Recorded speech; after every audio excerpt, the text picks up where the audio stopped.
warahmatullahi wabarakatuh. Perkenalkan, saya WKD Permatasari. Saya mahasiswi Stikes Wijaya Husada Bogor. Saya berasal dari Prodi S1 Keperawatan tingkat 3B. Saya di sini akan melakukan promosi kesehatan mengenai tentang penyakit HIV/AIDS, yang dimana saya akan berbagi informasi mengenai apa sih HIV/AIDS itu dan apa penyebab HIV/AIDS itu dan bagaimana perjalanan penyakit dari infeksi HIV menjadi AIDS dan bagaimana cara penularan HIV/AIDS dan bagaimana cara pencegahan HIV/AIDS. Baik, HIV merupakan virus yang merusak sistem kekebalan tubuh manusia dengan menginfeksi dan menghancurkan sel CD4. Semakin banyak sel CD4 ini dihancurkan, maka sistem kekebalan tubuh manusia akan semakin lemah, sehingga rentan diserang berbagai penyakit. Dan infeksi HIV jika tidak segera ditangani akan berkembang menjadi kondisi yang lebih serius yang disebut dengan AIDS. AIDS di sini merupakan sekumpulan penyakit yang menyerang tubuh secara bersamaan. AIDS ini merupakan stadium akhir dari infeksi virus HIV. Pada tahap ini, kemampuan tubuh untuk melawan infeksi sudah hilang sepenuhnya. Nah, HIV/AIDS ini sudah tersebar di seluruh belahan dunia. Berdasarkan data yang diperoleh, penderita HIV ini mengalami kenaikan per tahunnya. Di Indonesia sendiri, penderita HIV mencapai 65% yang didominasi oleh kalangan remaja. Selanjutnya yaitu ada penyebab HIV/AIDS. Penyebab HIV/AIDS ini dapat menular melalui cairan tubuh, yaitu cairan sperma, cairan vagina, dan juga darah dan ASI. Penyebab HIV/AIDS ini terdapat pada pengguna narkoba jenis suntik yang merupakan hal yang berisiko dalam penularan virus HIV. Lalu apabila saling bertukaran jarum suntik yang tidak steril tanpa kita sadari, ini pun sangat berisiko dalam penularan HIV/AIDS. Begitu juga dengan jarum tato yang tidak steril, ini juga sangat berbahaya untuk digunakan. Ini pun bisa menyebabkan penularan virus HIV/AIDS. Dan selanjutnya yaitu bergonta-ganti pasangan atau berhubungan seks bebas. Nah, data yang paling banyak yang didapati yaitu 90% yang didominasi oleh kalangan remaja yang pernah melakukan hubungan seks di luar nikah. Nah, bagi teman-teman sekalian untuk berhati-hati dan untuk tetap jaga diri dan jangan sampai kalian dalam terlibat pergaulan bebas. Selanjutnya yaitu transfusi darah yang mengandung HIV. Yang mau dimaksud di sini yaitu seseorang yang menerima donor darah dari penderita HIV. Selanjutnya yaitu penularan dari ibu ke janin atau bayi melalui ASI. Nah, seperti wanita positif HIV hamil selama 9 bulan, melahirkan anak HIV, dan jika apabila tidak melakukan tes program kehamilan penderita HIV, ini bisa rentan terkena penularan HIV/AIDS pada anaknya.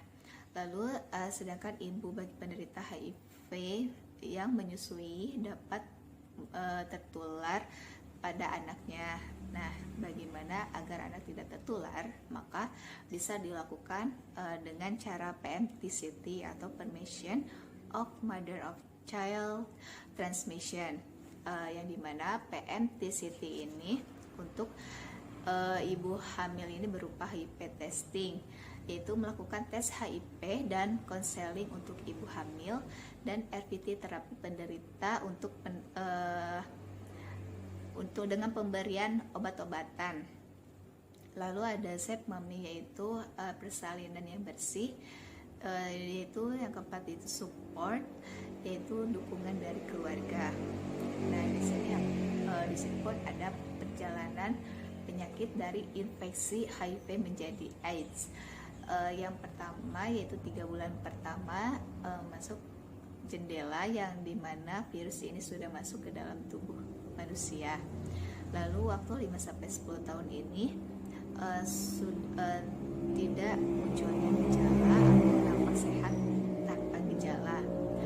Sekitar 2 tahun ini sudah munculnya gejala AIDS, yang dimana virus ini menjalankan misinya menyerang sistem kekebalan tubuh, yang dimana gejala AIDS ini terdapat yaitu radang paru, radang sel cerna, kanker kulit, radang karena jamur, TB, demam, selera makan menurun, dan diare dan juga BB turun drastis. Nah, selanjutnya yaitu ada solusi yang harus dipelajari agar terhindar dari HIV atau pencegahan HIV/AIDS.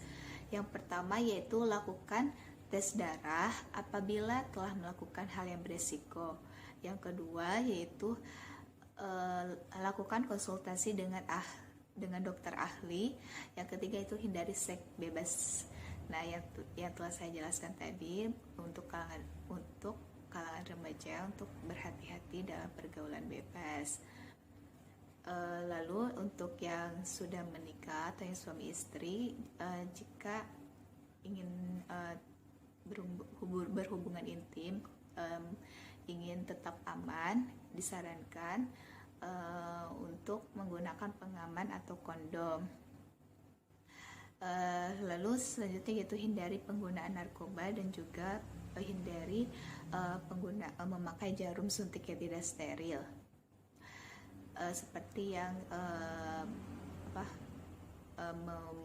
memakai jarum tato yang tidak steril itu hindari. Dan ini ada juga pendapat yang salah menilai tentang penularan HIV/AIDS. Yang pertama yaitu berteman dan selalu bersama dengan pengidap HIV. Nah, ini tidak ada sama sekali dan tidak ada hubungannya dalam penularan HIV/AIDS. Yang kedua yaitu dalam gigitan nyamuk. Terus yang ketiga ada bersalaman atau sentuhan.